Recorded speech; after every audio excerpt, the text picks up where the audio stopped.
پاکستان میں گداگری اب نہ صرف ایک اہم پیشہ بلکہ ایک منظم مافیا کی شکل اختیار کر چکی ہے،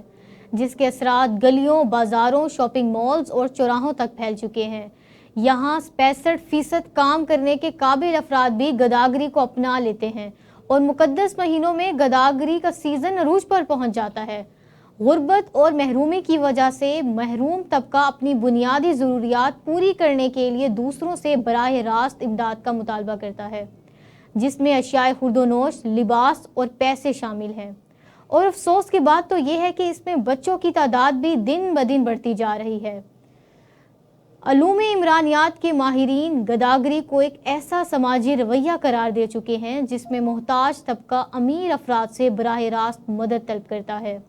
اور یہ رویہ نہ صرف ملک کی بدنامی اور رسوائی کا سبب بنتا ہے بلکہ جرائم جیسے ڈکیتی، گھروں میں داخل ہو کر وارداتیں کرنا اور یہاں تک کہ عرب ممالک میں اغوا شدہ بچوں کو اسمگل کرنے کا ذریعہ بھی بنتا ہے۔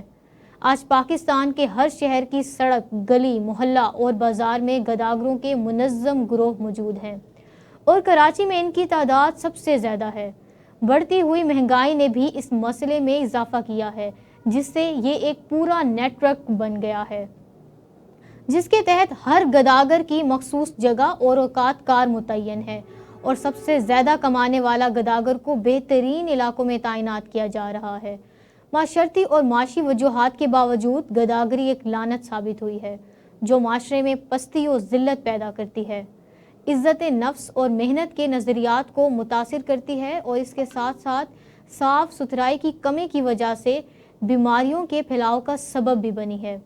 جبکہ حکومت ابھی تک اس کے خلاف مؤثر کارروائی کرنے میں ناکام رہی ہے۔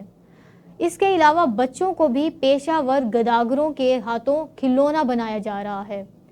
اور وہ چند پیسے جو خیر خواہی کی نیت سے دیے جاتے ہیں دراصل اس منظم گداگر گروہ کو مضبوط بنانے میں معاون ثابت ہو رہے ہیں۔